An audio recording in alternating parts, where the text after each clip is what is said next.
ಸಖತ್ ಖಾರ ಬಣ್ಣ ಮತ್ತು ರುಚಿ ಆಚಿ ಚಿಲ್ಲಿ ಪೌಡರ್.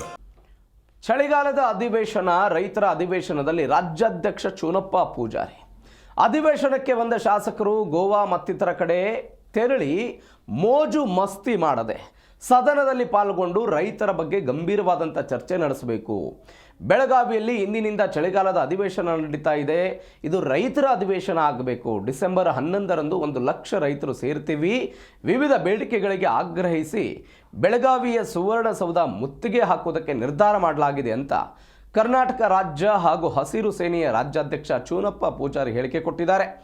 ಬೆಳಗಾವಿ ಜಿಲ್ಲೆಯ ರಾಯಬಾಗ್ ತಾಲೂಕಿನ ಮುಗಳಕೋಡ ಪಟ್ಟಣದಲ್ಲಿ ಮಾತನಾಡಿದರವರು, ರೈತರು ಬೆಳೆದ ಬೆಳೆಗೆ ಯೋಗ್ಯ ದರ ದೊರೆಯಬೇಕು. ರೈತರು ಬೆಳೆದ ದವಸ ಧಾನ್ಯ, ಕಾಯಿಪಲ್ಯ, ತೊಗರಿ, ಈರುಳ್ಳಿ, ಮೆಕ್ಕೆಜೋಳ ಇವುಗಳಿಗೆ ಯೋಗ್ಯ ದರವನ್ನು ನಿಗದಿಪಡಿಸಬೇಕು.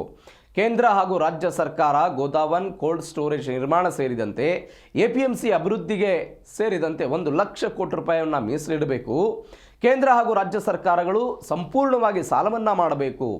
ಬ್ಯಾಂಕ್ ಹಾಗೂ ಫೈನಾನ್ಸ್ಗಳಿಂದ ರೈತರಿಗೆ ಕಿರುಕುಳ ಆಗ್ತಾ ಇದೆ, ಅದನ್ನು ನಿಲ್ಲಿಸಬೇಕು. ಇವೆಲ್ಲ ಬೇಡಿಕೆಗಳನ್ನು ಆಗ್ರಹಿಸಿ ಡಿಸೆಂಬರ್ 11ರಂದು ನಾವು ಪ್ರತಿಭಟನೆ ಮಾಡ್ತೀವಿ ಅಂತ ಪೂಜಾರ್ ಅವರು ಹೇಳಿದ್ದಾರೆ. ಈ ಬಗ್ಗೆ ಹೆಚ್ಚಿನ ಡೀಟೇಲ್ಸ್ ಕೊಡ್ತಾರೆ ನಮ್ಮ ಪ್ರತಿನಿಧಿ ಶ್ರೀಧರ್ ಫೋನ್ ಸಂಪರ್ಕದಲ್ಲಿದ್ದಾರೆ.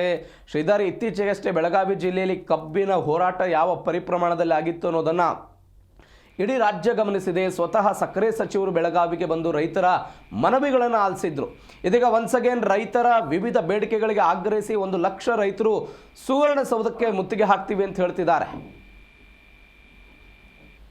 ಖಂಡಿತವಾಗಿ ಪ್ರವೀಣ್, ಏನಂತಂದ್ರೆ ಏನು ಚಳಿಗಾಲದ ಅಧಿವೇಶನ ಇವತ್ತು ಪ್ರಾರಂಭ ಆಗಿರ್ತಕ್ಕಂಥದ್ದು. ಅದ್ರ ಜೊತೆಗೆ ಏನು ಈಗಾಗಲೇ ಏನು ಹಲವು ಸಂಘಟನೆಗಳು ಕೂಡ ಈಗಾಗಲೇ ಒಂದು ಸರ್ಕಾರಕ್ಕೆ ಒಂದು ಎಚ್ಚರಿಕೆಗಳನ್ನ ಕೂಡ ನೀಡಿರ್ತಕ್ಕಂಥದ್ದು. ಅದ್ರ ಜೊತೆಗೆ ಅಂತಂದ್ರೆ ಏನು ಒಂದು ಮೊನ್ನೆ ಅಷ್ಟೇ ಅಂದ್ರೆ ಯಾವುದೋ ಒಂದು ಮೂಲೆಯಲ್ಲಿ ಇರ್ತಕ್ಕಂಥದ್ದು ಆ ಗುರ್ಲಾಪುರ ಒಂದು ಸಣ್ಣ ಹಳ್ಳಿಯನ್ನ ಒಂದು ರಾಜ್ಯದ ತುಂಬಾ ಬಿಂಬಿಸಿರ್ತಕ್ಕಂಥ ನಮ್ಮ ರೈತ ಸಂಘದ ಏನು ಮುಖಂಡರಾಗಿರ್ತಕ್ಕಂತಹ ಚೂನಪ್ಪ ಪೂಜಾರಿ ಆಗಿರ್ಬೋದು, ಮತ್ತೆ ಜೊತೆಗೆ ಏನೋ ಒಂದು ಶಶಾಂಕ್ ಪಡಸಲ್ಗೆ ಆಗಿರ್ಬೋದು, ಅವರ ನೇತೃತ್ವದಲ್ಲಿ ಈಗಾಗಲೇ ಏನೋ ಒಂದು ನಿನ್ನೆ ಅಷ್ಟೇ ಒಂದು ಪ್ರೆಸ್ ಮೀಟ್ ಅನ್ನ ಕೂಡ ಮಾಡಿ ಇಲ್ಲ ನಾವು 11ನೇ ತಾರೀಕು ಬುಧವಾರರಂದು ಸುವರ್ಣಸೌಧ ಒಂದು ಮುತ್ತಿಗೆ ಹಾಕುವ ಕೆಲಸ ಮಾಡ್ತಾ ಇದ್ದೀವಿ. ಮತ್ತೆ ಜೊತೆಗೆ ಹೆಚ್ಚಿನ ಸಂಖ್ಯೆಯಲ್ಲಿ ನಮ್ಮ ರೈತರು ಏನು ಆಗಮಿಸಿದ್ದಾರೆ. ಮತ್ತೆ ಅವತ್ತು ಯಾವುದೇ ರೀತಿಯಾಗಿ ಸರ್ಕಾರ ನಮಗೆ ಒಂದು ಸುಳ್ಳು ಭರವಸೆ ಕೊಡುತ್ತಲಾ ಬಂದಿದೆ. ಆದ್ರೆ ಈಗೂ ಕೂಡ ಅದು ಸುಳ್ಳು ಭರವಸೆ ಕೊಡುತ್ತೆ. ಅದಕ್ಕಾಗಿ ನಾವು ಸರ್ಕಾರದ ಮಾತನ್ನ ನಂಬುವುದಿಲ್ಲ. ಜೊತೆಗೆ ನಾವು 1 ಲಕ್ಷಕ್ಕಿಂತ ಅಧಿಕ ರೈತರು ಕೂಡ ಈಗಾಗಲೇ ಏನು ಪ್ರತಿಭಟನೆಗೆ ಬರುವ ಸಾಧ್ಯತೆ ಕೂಡ ಇದ್ದಿರ್ತಕ್ಕಂಥದ್ದು. ಅದ್ರ ಜೊತೆಗೆ ಬುಧವಾರ ದಿನ ಏನಂತಂದ್ರೆ ಒಂದು ಸುವರ್ಣಸೌಧಕ್ಕೆ ಮುತ್ತಿಗೆ ಹಾಕುವ ಪ್ರಯತ್ನ ನಾವು ಮಾಡೇ ಮಾಡ್ತೀವಿ ಅಂತ ಹೇಳಿ ಈಗಾಗಲೇ ರೈತ ಮುಖಂಡರಾಗಿರ್ತಕ್ಕಂಥ ಚೂನಪ್ಪ ಪೂಜಾರಿ ಅವರು ನಿನ್ನೆ ಪತ್ರಿಕಾಗೋಷ್ಠಿ ನಡೆಸಿ ಈಗಾಗಲೇ ಹೇಳಿರ್ತಕ್ಕಂಥದ್ದು. ಮತ್ತೆ ಜೊತೆಗೆ ಒಂದು ಏನು ಇವರ ವಿವಿಧ ರೈತರ ಬೇಡಿಕೆ ಏನಂತಂದ್ರೆ ಒಂದು ಸಾಲ ಮನ್ನಾ ಆಗ್ಬೇಕು, ಮತ್ತೆ ಜೊತೆಗೆ ಬೆಳೆಗೆ ನಿಗದಿ ಬೆಲೆಯನ್ನ ಸರ್ಕಾರ ನಿಗದಿ ಮಾಡಬೇಕು, ಮತ್ತೆ ಜೊತೆಗೆ ನೀರಿನ ಸಮಸ್ಯೆ ಆಗಿರ್ಬೋದು, ಮತ್ತೆ ವಿದ್ಯುತ್ ಸಮಸ್ಯೆ ಆಗಿರ್ಬೋದು, ಇನ್ನೂ ಹಲವಾರು ಏನಂತಂದ್ರೆ ರೈತರಿಗೆ ಏನು ಸಂಕಷ್ಟ ಪರಿಸ್ಥಿತಿಯಲ್ಲಿ ತುಂಬಾ ಸಮಸ್ಯೆಗಳಿವೆ.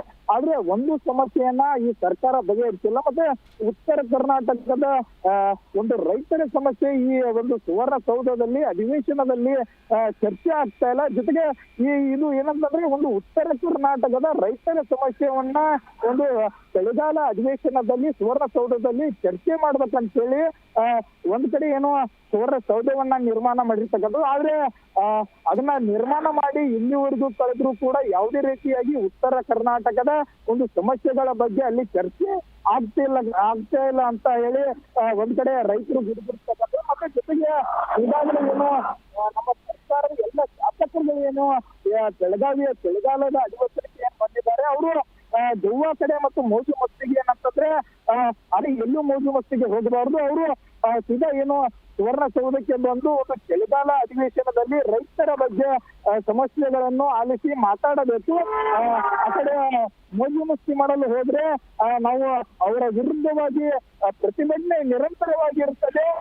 ರೈತರ ಒಂದು ನಮ್ಮ ಸರ್ಕಾರ ನಾವು ಕೊಟ್ಟಂತ ಒಂದು ಟ್ಯಾಕ್ಸ್ ಇಂದ ಈ ಸರ್ಕಾರ ನೀಡುತ್ತೆ, ಸರ್ಕಾರದಿಂದ ಸಂಬಳ ಪಡೆದುಕೊಂಡು ಅಂದ್ರೆ ನಾವು ಸಂಬಳ ಕೊಟ್ಟಿರ್ತಕ್ಕಂಥ ಒಂದು MLA ಆಗಿರ್ಬೋದು, ಮತ್ತೆ ಶಾಸಕರಾಗಿರ್ಬೋದು, ಇವ್ರು ಏನಿದ್ದಾರೆ ಮೋಜು ಮಸ್ತಿ ಅಂತ ಹೇಳಿ ಸುಮ್ಮನೆ ಬರ್ತಾರೆ ಬೆಳಗಾವಿಗೆ. ಆದ್ರೆ ರೈತರ ಸಮಸ್ಯೆ ಆಗಂದ್ರೆ ಯಾರೂ ಬರುವುದಿಲ್ಲ. ಅವರು ಒಂದು ತಕ್ಕಪಾಠ ಕಲಿತು ಒಂದು ನಮ್ಮ ರೈತರ ಸಮಸ್ಯೆಯನ್ನ ಆಲಿಸಿ ಒಂದು ಚರ್ಚೆಯನ್ನ ಮಾಡಬೇಕು. ಇಲ್ಲವಾದಲ್ಲಿ ನಾವು ನಿರಂತರ ಹೋರಾಟವನ್ನ ಕೈಗೊಳ್ತೀವಿ ಅಂತ ಹೇಳಿ ಈಗಾಗಲೇ ರೈತರು. Okay Sridhar, thank you. ನಿಮ್ಮೆಲ್ಲ ಡೀಟೇಲ್ಸ್ಗೆ ಏನಾಗುತ್ತೆ ಕಾದ್ ನೋಡೋಣ ಬೆಳಗಾವಿ ಅಧಿವೇಶನ.